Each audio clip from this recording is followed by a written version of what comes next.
we left off with the Tower of Babel, and we were remembering, like in the Tower of Babel, that what ends up happening there, of course, is that this tower is destroyed. But as this tower is destroyed, we're remembering that that God scatters everybody, right? As we've seen through the story, really this scattering of people has everything to do with like God's mercy. Because what's happening there is he's like, okay, you guys have built this tower, and if I don't, I'm just going to leave you to your own devices if I don't kind of scatter you out. You're going to destroy yourselves, right? So it's really his mercy that motivates that. And in addition, he's kind of restoring the mandate that he gave back to Adam. It's all kind of one continuous story, and that he restated after Noah, and he's kind of dispersing people so that what happens there is the reestablishment of this mandate that we are to populate and we are to subdue the earth. And so now we get to chapter 11, and we're given this lengthy kind of record of generations. That's what it says in verse 10. These are records of generations.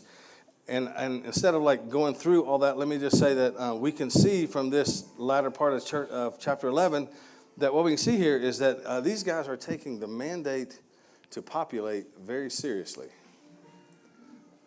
I've always found that the mandate to populate is really one of his easiest commands. That was kind of a joke. We're at the movies. Thank you. We're at the movie. You can laugh. He gives them this mandate to populate. They do that. It's this mandate that they begin to fulfill. And now we're seeing at the end of verse 11, end of chapter 11, we see that like there's like 9 generations that have occurred. From Shem, we move all the way through these 9 generations, and we see about this man named Abram. In verse 31, Terah took Abram, his son, and Lot, the son of Haran, his grandson, and Sarah, the daughter-in-law, and his son, and Abram's wife. And so we're seeing about this guy whose name is Abram. Historical records kind of, how many of you guys know that there are historical texts that are written around the Old Testament period? Okay, they're not necessarily Bible, but they're just like this historical record. And particularly where they don't come into conflict with Scripture, that history can kind of serve a reference. So I'm kind of weaving some of that in, but historical records kind of suggest that there's a couple things going on here. First of all, we're seeing in chapter 11, we're seeing the genealogy of Shem. We'll talk a little bit more about him later. You remember, Shem was one of Noah's sons, right? Noah had 3 sons. Shem was one of them, and Shem was one of Noah's sons who apparently was a godly man who kind of walked in the way of his father Noah. And then you remember in the story of Noah, there was 3 sons, like we said, and there was one who disowned him. Do you remember his name? The one who shamed him. Ham, right. And so there's this one Ham who disowns him, and then there's a curse that's kind of pronounced over Ham, right? Well, Ham's line is something altogether different than what we're seeing here in the line of Shem. You know, a lot of people have speculated that the curse that comes over Ham, like there's a lot of speculation around what that is. Like even in our own history, recent history, really, there's some races who would use that to justify some pretty terrible things. But the real nature of the curse, and what we begin to see lay out here, is that the curse is that Ham's future generations become generations who reject God, right? And so the future generations of Ham were men who were violent. There were men who were evil. There were men who worshiped idols. And the leader of all that was a guy named Nimrod, right? We talked about Nimrod. Nimrod was the one who built the tower, right? And so understand, he's coming, here's like Shem and his line of people. I once went to, what's the name of the country? Yemen. And the capital of Yemen is, I can't remember the name of it, but we went there several times. But it's referred to as the city of Shem, interestingly. And so there's Shem and his line, that's kind of going on. And then we got Ham and his line that's cursed. And these are men who are violent and they don't follow after the Lord. And they're kind of headed by a guy named Nimrod who goes to Babel to try to build this tower. So that's the background. But what's going on underneath that really is this thing called the birthright, right? And so this birthright, if we think about it, who was the original birthright given to? Think back in the story. Adam. Yeah. Adam was the holder of this original birthright. And as I'm talking, you're going to see like this birthright thing becomes really important because Adam is the holder of this birthright, and he passes this birthright onto Noah, who then passes this birthright on to Shem. You know, we're kind of coming down our little line here. And then Shem is about to pass this birthright on to Abraham. Okay? So this birthright, which is a big deal in God's mind, remember that as the story unfolds, the birthright and the pure genealogy there is so important that Adam gets a ride on the boat. Right? Remember what it says, why Adam got chosen? He was perfect, right? No, Noah. Why Noah got chosen to ride a boat? Because he was perfect. No, because he was perfect in his generations. And so even that was this display of God's mercy that he's going to protect that bloodline and protect that birthright so that out of it eventually can come a Messiah. Out of it can eventually come Jesus, who's going to set things straight, right? And so this is a big deal in God's eyes. And so now we see Abram, who's going to get the birthright from Shem, or from Melchizedek. He's going to get this birthright, knowing that at some point this is going to produce like the deliverer. So Ham, a couple generations removed, is Nimrod, right? Nimrod, the builder of the tower. And Ham, Nimrod, is this evil guy who's got like a lust for power, right? You ever know anybody like that? This evil guy who's got this lust for power. He wanted power and he wanted the birthright, right? Knowing that this birthright's going to go to Abram. And so he realizes and devises this plan. There's a pretty easy way for him to come and receive this birthright. Really simple. All he has to do is kill Abram. And that's why when we look at verse 31, right at the end of the chapter here, we're seeing like God's faithfulness, because Terah took Abram. Terah was Abram's father. Terah takes Abram, his son, and he takes Lot, and he takes Sarai, and he takes him to the Ur of Chaldees. Now, some historians would say that really what's going on there is they are being, he leads them out. He was a guy who at one time had served Nimrod, but they lead him out and they take him to the Ur of Chaldee, and really what he's doing is he's hiding them out. Okay? See, it's beginning to get like a Balducci novel, right?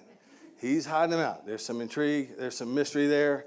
He's hiding them out, and he's got them right there. And so with that background, then we look into chapter 12, because his father dies right there in chapter 11.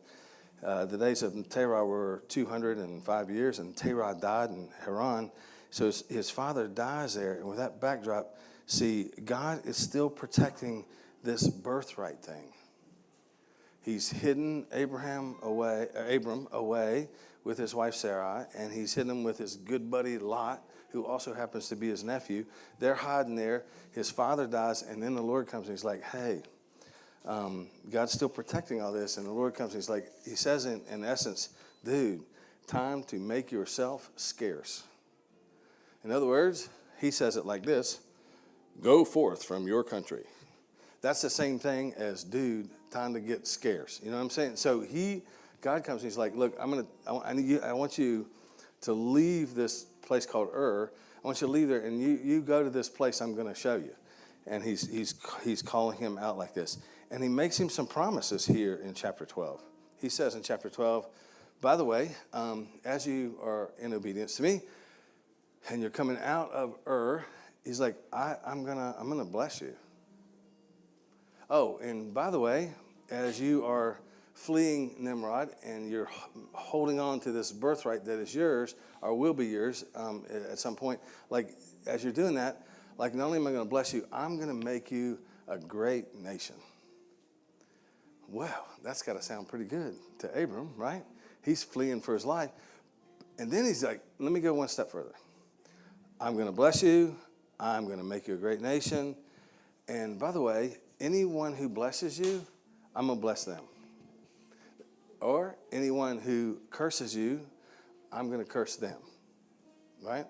That's the same thing. Look, guys, like sometimes we read this stuff and it's like it's so complex and we make this incredible theology out of it but it's like it's really simple here. Basically, it's like my kids, it's like, you know what, maybe you've seen this with your kids. My kids, sometimes they would fight like cats and dogs. Do yours ever do that? But when somebody from the outside comes, now they're going to bless who's ever blessing them, and they're going to curse who's ever cursing them, right? And so that's basically what God's saying here. He's like, look, you come out of Ur, and I'm going to send you to this place, and I'm going to bless you, and I'm going to make you a great nation. Anybody who blesses you, I'm going to bless them. Anybody who curses you, I'm going to curse them. And so Abram's like, well, all in all, that sounds like a pretty good deal. Since I'm stuck here in Ur, hiding from Nimrod, I think I'll take him up on that. So he packs his stuff, and he goes with his wife and his best buddy, who happens to also be his nephew. He goes with Lot, and they're gone, man. Now, at this point, Abram is 75 years old. We got anybody in here 75? Well, I hesitate to go. We got one. You can help me with this because I'm thinking at 75, he's probably not walking as fast as he once did. Would you agree? And so he's walking there at 75, and he's walking along, and he comes to a place. He arrives, and he comes to a place called Canaan. And then look at verse 7. The Lord's like, hey, to you and to your descendants, I'm going to give you this land. And so Abram builds an altar there to the Lord who had appeared to him. Here is this land I got for you. And so he sets up in a place called Bethel to the east. Bethel is an interesting place that he arrives at because it's part of this land, but it's a special part of this land. Bethel is you know what the word means? It means house of God. Okay, so Abram, we get an indication there. He's still like walking with the Lord through this whole thing, right? Yeah, Nimrod wants to kill me. Yeah, I'm stuck here in Ur Chaldees. Yeah, I'm having to flee now, and God's taking me somewhere, I don't know. But he did say, I'm going to make a great nation out of you. But through this whole process and through this 75 years, he's still at this place where he's really following after God. And he arrives, it says, to this place called Bethel, which is house of God or holy place or a place set apart. But he arrives there at this house of God. Well, I would like to tell you that at this point, all's well that ends well. But the end is not yet there. Actually, the plot begins to thicken. And because of a famine, Abram leaves Bethel. Hear that phrase. Abram leaves Bethel. He leaves the house of God. He leaves this place that had been set aside for him. He leaves this place and he heads on down to Egypt because there was like this famine in the land. And then we come to like this real, to me, kind of hard to resolve, kind of curious part of the story.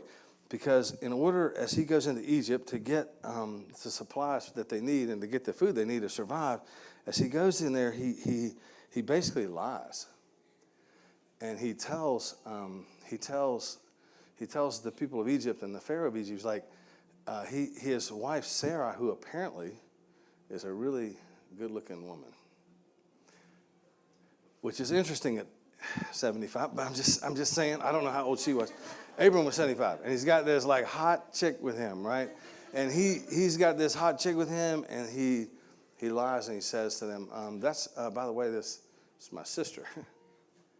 So Pharaoh takes Sarai into his own house. You can imagine the implications of all that. And I don't know this part of the story. I don't know if some would think, it's curious, right? Because the motivation here of Abram is unknown. Some people say, well, he was just being a schmuck. He sacrificed his wife in order that he could survive. If that's the case, he was being a schmuck, right? Some people say, no, actually he and Sarah, some historians say, no, he and Sarah actually, they kind of devised this plan together, and they're trying to survive, and this was like a pre-agreed upon thing, and maybe he wasn't quite such a schmuck after all. Well, I don't know the answer to that question, but in any event, it doesn't work, and it's kind of a crappy plan, if you ask me. And so Sarah is taken into Pharaoh's household. Here's what's cool, man. God is always, we've seen it through creation, through Cain, through the fall of man, through Noah, through the Tower of Babel. We've seen it over and over again. God is all about mercy. And guys, strangely enough, he's like all about this birthright. I can't quite get my head around this birthright thing. And so as Pharaoh takes Sarah into his house, God strikes Pharaoh's house with plagues. That kind of like another story we hear when Pharaoh gets struck with plagues. But this one is all around Sarah. And Pharaoh gets the idea here, and he sends Sarah on her way. He's like, look, you may be hot, but you ain't worth it. So you take your hotness and you hit the road. In fact, here's a bunch of cattle and here's a bunch of stuff. You take it with you. Just get on out of here because I'm trying to stop this whole plague idea, right? So he basically throws him out, and she leaves, and she has, of course, all the riches that she sends, that he sends on her way with him. And so they leave again. Sarai, Abram, and his buddy, Lot, who's also his nephew. They kind of head on back. They got some loot from the Pharaoh, and they're back at a place called Bethel. Bethel. They're back to the house of God. They're back to this holy place. You know, there's a whole sermon right there, and I'm resisting the temptation to do it. But suffice to say, a lesson learned. They're back at Bethel, a place of security, a place of refuge, a place of peace, and a place of provision. Hey, guys, I just throw out, I'm not going to preach, but I'm just going to kind of throw out here that there is a Bethel for your life.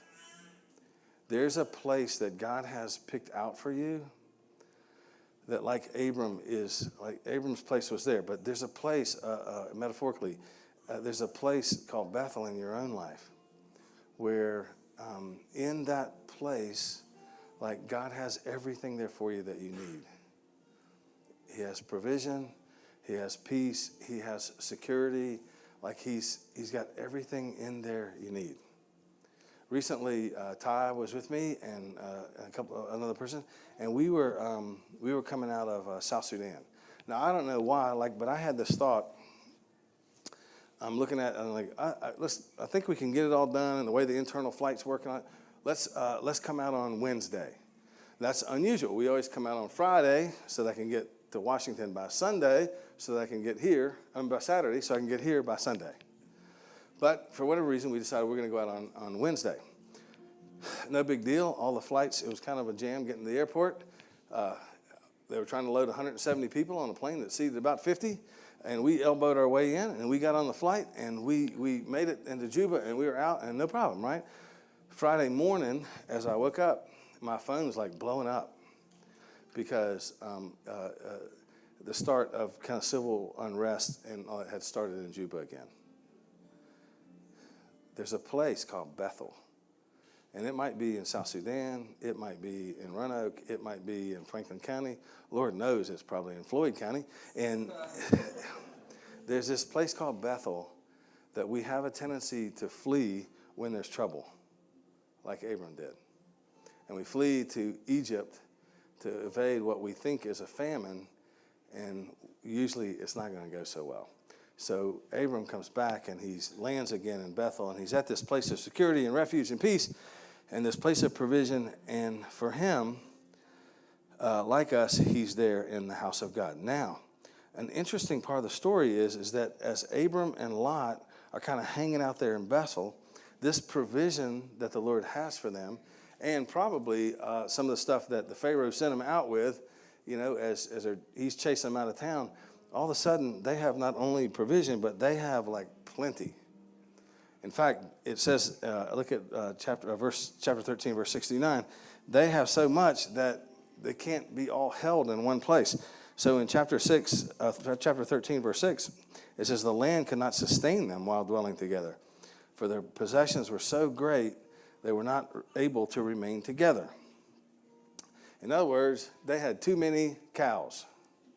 I would like to have that problem. I don't have that problem, but they had it. And so because of it, there was strife between the herdsmen of Abram's livestock and the herdsmen of Lot's livestock. And now this Canaanite and this Perizzite dwelling them in the land, there's foreign people there in the land. And Abram says a lot, look, hey, let there be, verse 8, let there be no strife between you and me, nor between my herdsmen and your herdsmen, because we're like brothers. He means by that, like we have this, they're not literal brothers, but we have this relationship. And we're like best friends, like there doesn't need to be strife between me and you. And so this is real interesting what happens, because then he's like, I tell you what, is not the whole land before you? Please, let's separate. And if you go to the left, then I'm going to go to the right. And if you go to the right, then I'm going to go to the left. This is really interesting because remember, Abram is the top dog, right? He's the guy with the favor. He's the guy with the birthright.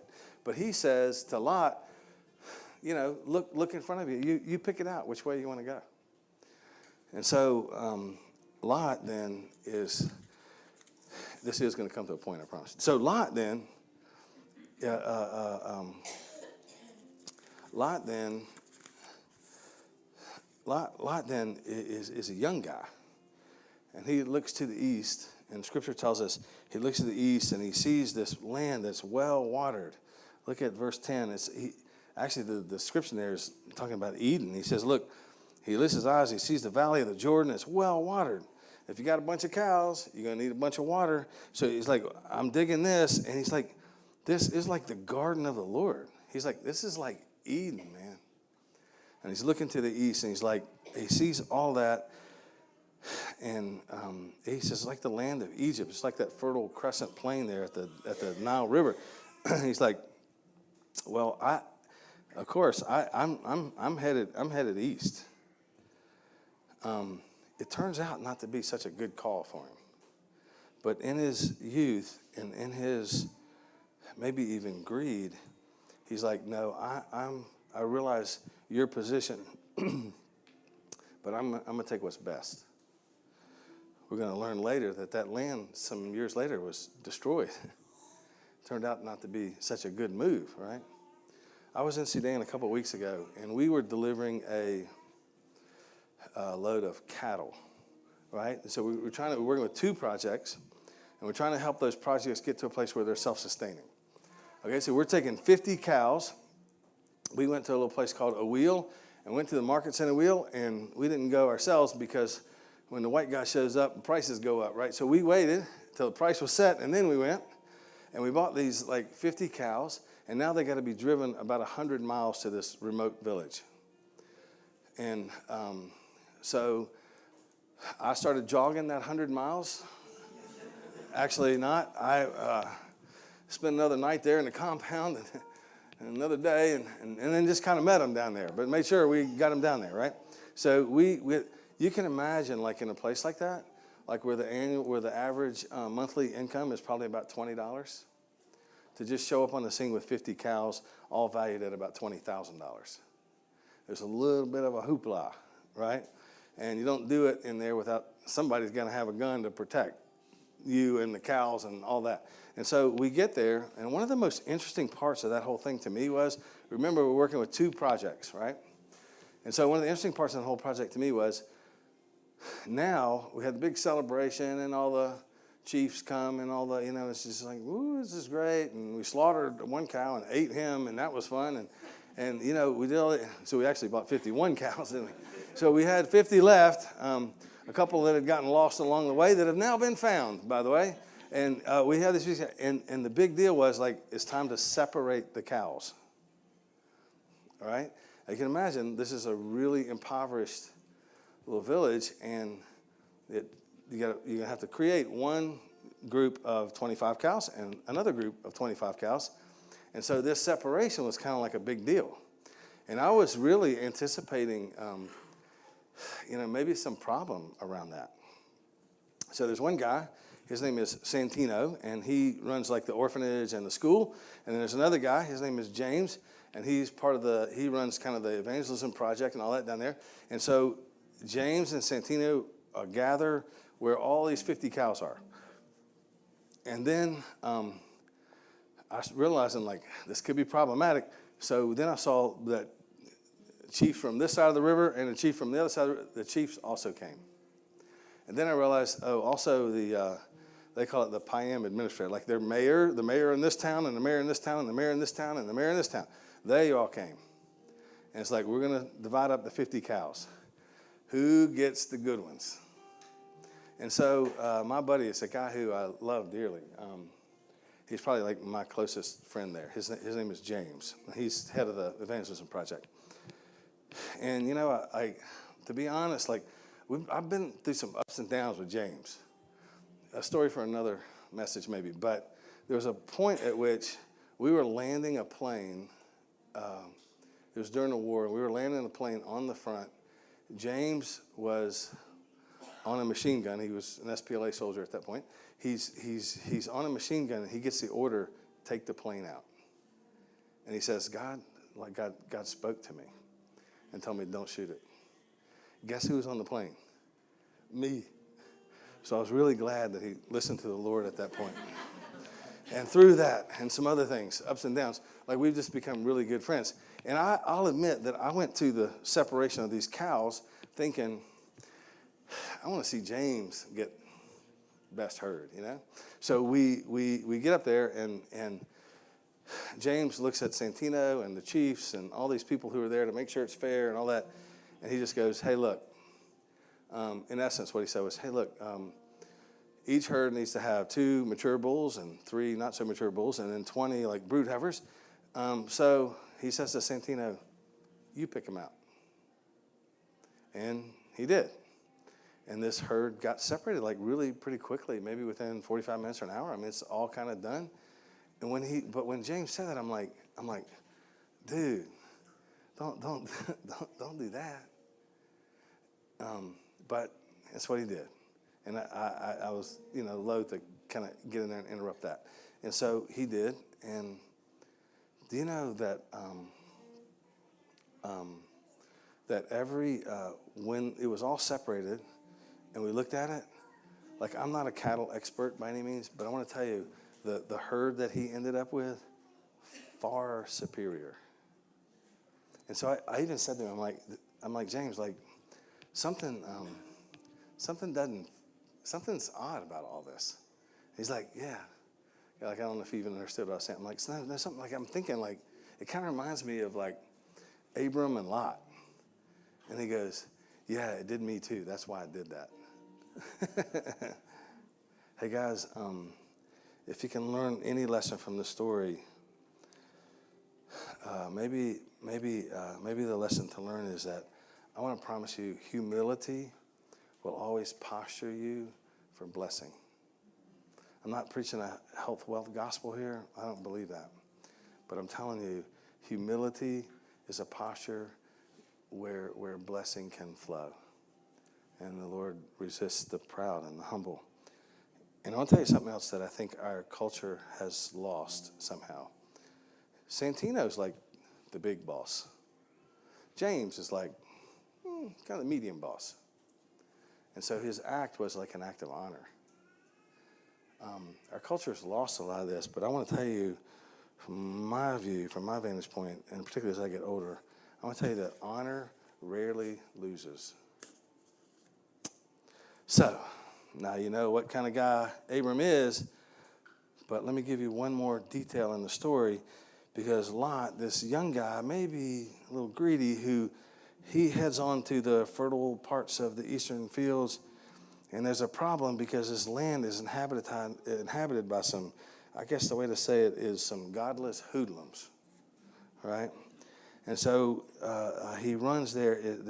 So bad are they in this place that it's become kind of infamous throughout history, like it's Sodom and Gomorrah. That's where he goes. And so while Abram is at peace in the place that God has promised him, the place called Canaan, Lot is being attacked and taken captive in a war of opposing kings. Look over at chapter 14. Verse 11 says, Then they took all the goods of Sodom and Gomorrah and all their food and supply, and they departed. And they took also Lot, Abram's nephew. They took his possessions and they departed because he was living there in Sodom. Well, here comes our hero. Arise, our hero. Look at verse 14. Abram hears this, that his relative had been taken captive, and he leads out his trained men born in their house, 318, and went in pursuit as far as Dan. He divided his forces against them by night and his servants, and he defeats them. So he goes basically, and he rescues Lot. We see this in verse 16, and he brings back all the goods. He also brings back his relative Lot with his possessions, also the women and the people. So the climax of the story, which I can imagine you're ready for by now, Abram returns from the battle, having rescued his nephew Lot, and he runs into this guy named Melchizedek. Actually, this Melchizedek is not his name. It's a title that means king of righteousness. Most people would believe that this was Shem that he ran into. Remember him. Shem is the guy with the birthright. Remember, God's kind of all about that birthright. And so Shem is the guy with the birthright. After this victory, Abram comes in and he runs into to Melchizedek, king of righteousness, who has his birthright. This is Noah's son who walked with God, and now he's going to see something very important. If you didn't hear anything in the whole story, hear this piece. We see something really important here. It's so small you could miss it, but it's so big. It's so big that we're asking the Lord to give us some revelation here because it's more than I can speak, because it's so big that it changes everything. It changes everything for you and me. Look at verse 18 and 19. And so Melchizedek, the king of righteousness, king of Salem, brought out bread and wine, and now he was a priest of the God Most High. And he blessed Abram. And he said, Blessed be Abram of the God Most High, possessor of heaven and earth. And he blessed be the God Most High, who has delivered your enemies into your hand. And then Abram gives him a tithe, a tenth of all of it. So notice here, Melchizedek, or Shem, who has the birthright, basically he's blessing him. He's passing that birthright on to Abram, right? You following that? So he passes it. Now, the birthright is this. Notice that Melchizedek, it says here, we get an indication that he is not only king of Jerusalem, but that he is also a priest. Now, God is all about that birthright, because the right to be both a priest, both a man of God, walking in his ways, and the right to be king, or the right to rule, that's what is held in this birthright. And that's why it's so important, and why God would go to all these measures to protect it. Because this birthright that is being passed, this right to, listen to this part, this birthright that's being passed, this right to rule and to walk with God is being passed to a man who was given a promise. It's being passed to Abram. And the promise would be that he would have more descendants than you could count. He would be the father of this great nation. It was the birthright that eventually passed in his genealogy, eventually passed to Jesus, right? And so you can, all this fancy theology around the order of Melchizedek and all it's that's all good, man, but just put in simple terms, this birthright passes on to Abram, who then, because of the promise he has from God, this birthright passes on to Jesus, the promised one, who would be the Messiah, and who would become the one who was referred to as the great high priest, and also the one who would be referred to as the King of Kings. Does that make sense? In the order of Melchizedek, this great high priest, all set up from the very beginning. In this order of Melchizedek, Jesus, this great high priest, and Jesus, this King of Kings, who has the right to walk life in perfection before God, and also has the right to rule the world. in the order of Melchizedek. And here is the crazy part. Understand this, that you who have come into relationship with him, with Jesus, you who have come into a place where you're believing him, you have been given the same birthright. The New Testament tells us that we become heirs of the promise. The New Testament tells us that we have the right to become like sons and daughters of this order of Melchizedek. The birthright, this thing that God was so into, this birthright thing, this birthright, the right, check it out, the right to walk with God and the right to rule, the right to be priest and king.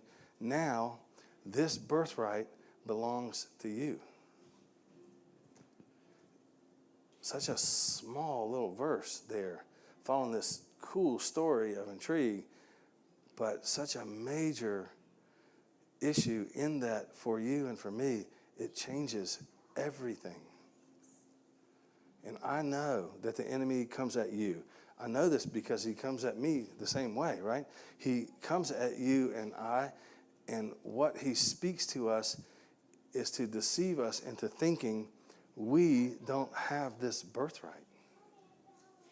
No, we have the right to walk before God. We have the right to walk in fellowship with him. The enemy comes and he tells us, nah, you got this issue, and you got this issue, and you got this issue.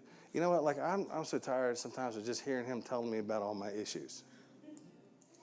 Like the reality is I am of the order of Melchizedek because of my relationship with Jesus. I have become his son, and so I am of the order of Melchizedek, and the enemy is lying. I have the right and the authority to walk in everything that God has for me.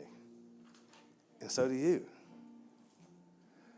Crazy as it is, not only do I have the right to walk with him and everything he has for me, I also will come to a place at the consummation of the kingdom where I have the right to rule alongside him. This story spans not just 4,000 years. This story spans 4,000 years to the present, but also for millennium into the future. And so, that's kind of the end of the story. And it belongs to you, really. I have the right to walk with God and to rule with Jesus in the age to come, and to begin to learn to rule with him even now. And honestly, your issues or my issues, it doesn't change any of that.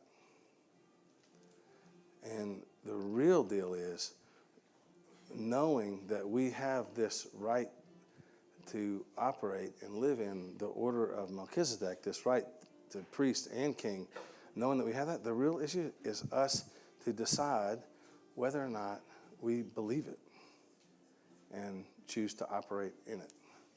Does that make sense? Let me just pray for us here at the end of the story. And, we're going to pray, and I don't know where your heart is. I don't know what the Holy Spirit's touching in you. I want to pray for boldness, that you have the boldness to accept the birthright that you've been given, the birthright to walk as priest and as king. It may be you're here and you're like, man, I don't have that birthright. I don't know Jesus. Well, you know what? Like, that's really simple. There'll be some people over here where the sound thing is. There'll be some people there to pray with you. And if you don't know him, like, come and pray with those guys. Let them introduce Jesus to you. You might be here and you're like, you know what? I have this birthright, but I'm sure not walking like a priest or a king. You know what? If that's the case, like, isn't it? It's not like we want to heap condemnation on it. Like, if that's the case, then slide back and let those guys pray with you. so that you can really be empowered to make the choice to walk in the birthright that you've been given and really walk like a priest and a king. So Holy Spirit, we ask you to, we just ask you to have your way today. Father, this is really just kind of the essence of the gospel. And we ask you to have your way because we want to walk in the right that you died for, Jesus. We want to walk in this order of Melchizedek and this birthright that, Father, that you were so intricate about protecting. We want to walk in all that. And so, Lord, we ask you to give us revelation on that and help us as we do that. Let me ask you to just stand. We'll stand. We'll sing a little bit and worship a little bit. If you want somebody to pray with you, you just slide over there toward the sound thing, and at some point we'll have communion.